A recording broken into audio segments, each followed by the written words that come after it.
গত কয়েকদিন আগে হরিণঘাটার বিজেপির বিধায়ক অসীম সরকার বাবু যে কথা বলেছেন, সেই কথা দ্বারা এলাকায় হিংসা ছড়াতে পারে, দাঙ্গা হতে পারে, মারামারি হতে পারে, খুনোখুনি হতে পারে, এলাকা ধ্বংস হয়ে যেতে পারে। মারামারি করে নিজেদের মধ্যে সমাজকে ধ্বংসের দিকে ঠেলে দেওয়ার মতো বক্তব্য দিয়েছে। এতক্ষণ মমতা ব্যানার্জির উচিত ছিল রাজ্যের মুখ্যমন্ত্রী, আমাদের অভিভাবিকা তো উনি, আমার অভিভাবিকাটা মাথায় রাখবেন। আমি ওনার চরম বিরোধী, কিন্তু আমার অভিভাবিকা মানতে আমি বাধ্য, কারণ মানুষের ম্যান্ডেটে উনি পৌঁছেছেন। উনি আমাদের সবার দায়িত্ব ওনার মাথায় অর্পণ করেছে মানুষ ভোট দিয়ে। তো ওনার উচিত ছিল এতক্ষণ ওনার নামে অভিযোগ দায়ের করে পুলিশ সুমোটো করে ওনাকে তুলে জেলের মধ্যে রাখা। আর একটা দৃষ্টান্ত তৈরি করতে পারলে দ্বিতীয় কেউ কোনো ধর্ম সম্পর্কে বাজে মন্তব্য করতে পারবে না। কিন্তু আমরা দেখলাম তার বিরুদ্ধে কোনো ব্যবস্থা গ্রহণ করেনি। আমি দু একটা দিন অপেক্ষা করছিলাম রাজ্য সরকার কি ব্যবস্থা গ্রহণ করে, কিন্তু ব্যবস্থা গ্রহণ করেনি। সেই ব্যবস্থা গ্রহণ করতে হচ্ছে কাকে? ভাঙড়ের বিধায়ককে। আমি লিখিত অভিযোগ এফআইআর করেছি অসীম সরকারের বিরুদ্ধে। তিনাকে প্রমাণ দিতে হবে। তিনি যে কথা বলেছেন একাধিক ধারাকে উল্লেখ করে আমি জানিয়েছি থানাকে, প্রশাসনকে জানিয়েছি কি কি হিংসা হতে পারে, কোন কোন সেকশনকে ভায়োলেট করেছে, বিএনএস এর কোন কোন সেকশন অনুযায়ী তার বিরুদ্ধে মামলা হওয়া দরকার, সমস্ত বিষয়টা উল্লেখ করেছি। মমতা ব্যানার্জি তার পুলিশের যে কাজটা করার দরকার ছিল, ভাঙড়ের বিধায়ক হিসাবে আমি সে কাজ করেছি। এরপরেও যদি ব্যবস্থা গ্রহণ না করে আমি আপনাদের জানিয়ে দিতে চাই আমি আইনের দ্বারস্থ হব, কোর্টের মাধ্যমে এটা আমি বোঝাপড়া করে নেব। কারণ সংবিধান যেখানে ধর্মচারণের স্বাধীনতা দিয়েছে, ধর্ম পালনের স্বাধীনতা দিয়েছে, ধর্মীয় কাজকর্ম করার স্বাধীনতা দিয়েছে, সংবিধান কোন জায়গাতে অন্য ধর্মকে নিয়ে কুরুচিকর মিথ্যা অভিযোগ, যে অভিযোগ তুললে ধর্মে ধর্মে আঘাত লাগতে পারে, হিংসা ছড়াতে পারে, এই ধরনের কথা বলার স্বাধীনতা দেয়নি। ফ্রিডম অফ স্পিচের স্বাধীনতা দিয়েছে, কিন্তু ফ্রিডম অফ স্পিচের নামে কোন ধর্মকে নিয়ে, কোন মানুষকে নিয়ে, কোন জাতকে নিয়ে, কোন ঠাকুরকে নিয়ে, কোন দেবতাকে নিয়ে, কোন যিশুকে নিয়ে, কোন বিষয়কে নিয়ে অশ্লীল মন্তব্য, মিথ্যা মন্তব্য, যেই মন্তব্য দ্বারাই সমাজে বিশৃঙ্খলা হতে পারে, এই বলার স্বাধীনতা কিন্তু নাই। তাই যদি প্রশাসন এর বিরুদ্ধে, মমতা ব্যানার্জি যদি এই অসীম সরকারের বিরুদ্ধে ব্যবস্থা না গ্রহণ করে, তার বিরুদ্ধে আমি প্রয়োজনে আদালতে যাব, মামলা করব এবং আইনের মাধ্যমে বুঝে নেব। কিন্তু প্রশ্ন এখানে আমাকে কেন যেতে হবে? কেন সাধারণ মানুষকে রাস্তায় নামতে হবে? সরকার তাহলে কাজ কি? সরকারের কাজটা কি? এই ধরনের অবাঞ্ছিত মন্তব্য যারা করছে তাদেরকে আইনত ব্যবস্থা করা। তবে একটু জানিয়ে দিতে চাই, শুধু অসীম সরকার নয়, কালকে কেউ যদি হিন্দু ধর্মকে নিয়ে, খ্রিস্টান ধর্মকে নিয়ে, দেবত্ব সম্পদ, দেবদেবীকে নিয়ে বা কোনো বিষয়ে যদি এই ধরনের অবাঞ্ছিত মন্তব্য করে, আপনাদের আমি বলে যাই ভাঙড়ের বিধায়ক হিসাবে তার বিরুদ্ধে আমার আইনি লড়াই থাকবে, কলমের লড়াই জারি থাকবে, তাকেও ছেড়ে কথা বলবো না। শুধু মুসলিম সমাজকে বলেছে বলে, তাই কুরআন শরীফকে বলেছে বলে অভিযোগ দায়ের করেছে এটা নয়। আমি ভাঙড়ের বিধায়ক থেকে আজকে আপনারা ভাঙড়ের বিধায়ক মানুষের দায়িত্ব দিয়েছে, রাজ্যের বিধায়ক আজকে বানিয়ে দিয়েছেন, রাজ্যে ছুটতে হচ্ছে। আপনারা দেখেছেন আমি বিদ্যুৎ মন্ডল, সে একজন দলিত বাড়ির ছেলে, তাকে খুন করা হয়েছিল, তার বাড়ি পৌঁছে গিয়েছিলাম, রুমা রায়ের বাড়িতে পৌঁছেছিলাম, আদিবাসীদের বাড়ি ঘর জ্বালিয়ে দিয়েছিল চোপড়াতে, সেখানে পৌঁছেছিলাম, আনিসের বাড়ি পৌঁছেছিলাম, বকটুয়েছে 11 জন মুসলমানকে খুন করলো, তার বাড়ি পৌঁছেছিলাম। আমি জাত ধর্ম বর্ণ দেখি না।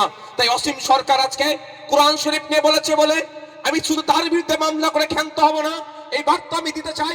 আগামী দিনে যদি কেউ, আজকের পর থেকে যদি কেউ কোন ধর্ম নিয়ে, কোন জাত নিয়ে, ধর্মগ্রন্থ নিয়ে মিথ্যাচার ছেড়কার করে, তাকেও ছাড় হবে না, আইনের মাধ্যমে বুঝে নেওয়া হবে। কিন্তু আমার প্রশ্ন থেকে যাচ্ছে এখানে রাজ্য প্রশাসন কি করছে, রাজ্য সরকার কি করছে? Naushad Siddiqui fake STSC certificate বাতিল করতে হবে, রাস্তায় নামলে ধরে জেলে ভরে দিচ্ছ। ওয়াকফ সম্পত্তি বাঁচাতে হবে, রাস্তায় নামলে ধরে জেলে ভরে দিচ্ছ। ওবিসি সার্টিফিকেটের পুনর্বহাল করতে হবে বললে রাস্তায় নামলে ধরে জেলে ভরে দিচ্ছ। এসআইআর নিয়ে নাগরিক হয়রানি বন্ধ করতে হবে বললে রাস্তায় নামলে ধরে জেলে পুরে দিচ্ছ। কৃষকদের স্বার্থে রাস্তায় নামলে ধরে জেলে দিয়ে দিচ্ছ।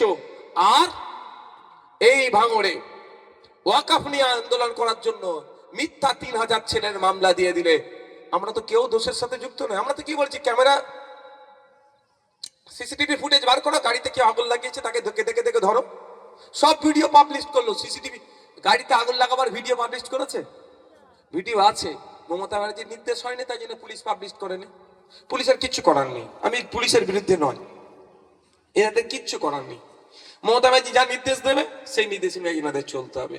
তো এরা পাবলিশ করেনি, একটা ভিডিও পাবলিশ করলো নাকি কোথাও মারামারি হচ্ছিল, সেটা গাড়িতে আগুন লাগালো, সেই ভিডিওটা দেখাও না একটু। কে লাগালো, কাদের লোক লাগালো? মিনাখা থেকে লোক আসছিল না, ক্যানিং পূর্ব থেকে এসেছিল না, হাড়োয়া থেকে এসেছিল, সব আমরা কম বেশি খোঁজ নিয়েছি, কিন্তু ফুটেজ আমাদের কাছে না। যারা লোক পাঠাচ্ছে তারাও তো ভালোবাসার মানুষ, এক কোনো না কোনো দিক থেকে জয়েন্ট তো আছে। তাহলে কত নামে 3000 ছেলের নামে মিথ্যা মামলা দিয়েছে, সব জামিন আমরা করিয়েছে যাদেরকে অ্যারেস্ট করেছিল, আর আমার নামে 5টা মামলা দিয়ে দিল। আমি কি সেই দিন ভাঙড়ে ছিলাম? আমি ছিলাম কোথায়? আমি ছিলাম শিয়ালদা থেকে একটা র্যালি নিয়ে যাওয়ার কথা, আমাদের মাঝপথে আটকে দিল, আমরা রামলীলা ময়দান অব্দি গেলাম। একটা ওই র্যালিতে একটা কোনো ইনসিডেন্ট ঘটেছিল বাজে? তাহলে আমি শান্তিপূর্ণ করে নিয়ে গেছি, এখানেও শান্তিপূর্ণ হতো, আপনারাই লোক লাগিয়ে দিয়ে অন্যায় করলেন। তাহলে এই মমতা ব্যানার্জি যখন ওয়াকাফ নিয়ে আন্দোলন করতে যাচ্ছে, তাদের নামে মিথ্যা মামলা দিয়ে জেলে রাখছে। আর সেই মমতা ব্যানার্জির আমলে পশ্চিম বাংলায় কুরআন শরীফকে অবমাননা করছে, ধর্মগ্রন্থকে অবমাননা করছে, সংবিধানকে আঘাত দিচ্ছে, তার জন্য তার বিরুদ্ধে ব্যবস্থা গ্রহণ করছে না। কোন জায়গায় আমার মনে হচ্ছে না মিলে মিশে চলার চেষ্টা করছে, কোন জায়গায় এটা তুমি রাখো ওটা আমি রাখবো, এই চলছে। তবে একটা কথা ভাই, রাজনৈতিক পরিচয় আছে, থাকবে আলাদা, সেটাতে কোনো কনসিডার আমি করতে বলছি না, কিন্তু একটা জায়গায় আমাদের পরিচয় এক থাকা দরকার। যে কোনো ধর্মের বিরুদ্ধে কথা বললে, সে ইসলাম ধর্ম হতে পারে, হিন্দু হতে পারে, খ্রিস্টান হতে পারে, জৈন হতে পারে, পার্সি হতে পারে, যে কোনো ধর্ম বর্ণ জাত তুলে যদি কেউ কথা বলে, তার বাংলায় জায়গা হবে না। এই বাংলা রবি ঠাকুরের বাংলা, কাজী নজরুলের বাংলা, ফুরফুরার পীর আবু বকরের বাংলা। এই বাংলাতে কোন সাম্প্রদায়িক শক্তিকে আমরা মাথা চাড়া দিতে দেব না। এই বাংলা তাহের সাহেবের বাংলা, এই বাংলায় আমরা কাউকে মাথা চাড়া দিতে দেব না, সাম্প্রদায়িক শক্তিকে। ধর্ম, বর্ণ, জাত, রাজনৈতিক পরিচয় থাকবে, ওটা থাকবে। সামাজিক ভাবে আমরা এই বাংলার কেউ যদি অবক্ষয় করতে চায়, তাকে আমরা আটকাবো। এই ঐক্যবদ্ধ আমাদেরকে হতে হবে। এখন দেখার বিষয় মমতা ব্যানার্জির পুলিশ কি ব্যবস্থা গ্রহণ করে। নিজে থেকে তো ব্যবস্থা গ্রহণ করেনি, আমরা যাতে ব্যবস্থা গ্রহণ করে এগিয়ে গিয়েছি, এফআইআর করেছি, সে অভিযোগ দায়ের করেছি, এফআইআর হিসেবে ট্রিট করুক, করে এর বিরুদ্ধে আইনত ব্যবস্থা নিক। আমি আপনাদের কথা দিয়ে যাচ্ছি, ভাঙড়ের বিধায়ক হিসাবে আমি কিন্তু এটাতে কনসিডার করব না। আমি এর আগে অনেক ক্ষেত্রে, আপনি প্রশ্ন করতে পারেন, এর আগে অনেকে বলেছে বিষয়টা, আপনি এখানে রিয়াক্ট করেননি। সত্যি বলছি, আমি বিষয়টা দুটো কারণে রিয়াক্ট করিনি। ওই সেইভাবে যে এটা হয়তো মানে বলে ফেলেছে, দিশটা থেকে তিনি বলে ফেলেছে, একটা হিট অফ দ্য মোমেন্ট, উচিত হয়নি, তিনি ক্ষমা চেয়ে নেবেন বা ভুল স্বীকার করে নেবেন। আর দ্বিতীয় হচ্ছে পুলিশ প্রশাসন ব্যবস্থা গ্রহণ করবে, ওই জন্য আমি রিয়াক্ট করিনি। কিন্তু দেখছি আজকাল এটা বেড়ে চলেছে, এই বেড়ে চলাটা আটকাতে হবে। সেই জন্য আমি আজ থেকে এখানে ওয়াদা করে যাচ্ছি, যে কোনো ধর্মের বিষয় একটা যদি কেউ খারাপ মন্তব্য করে, তার বিরুদ্ধে কেউ থাকুক আর নাই থাকুক, দেবে নওশাদ সিদ্দিকী অভিযোগ করছে, তার বিরুদ্ধে আইনি লড়াই করছে, ছেড়ে কথা বলবো না। আমরা ধার্মিক মানুষ, আমার ধর্মীয় বিশ্বাস, আমি ইসলাম ধর্মের অনুসারী, আমার ধর্মীয় শিক্ষা হচ্ছে নিজের ধর্মকে পালন করো, অপর ধর্মকে রেসপেক্ট করো। তো আমি আমার ইসলাম ধর্মকে পালন করব, হিন্দু ধর্মকেও যদি কেউ আঘাত দেয়, রেসপেক্টের জায়গা থেকে আমি তার বিরুদ্ধে আইনত ব্যবস্থা গ্রহণ করব। সকলে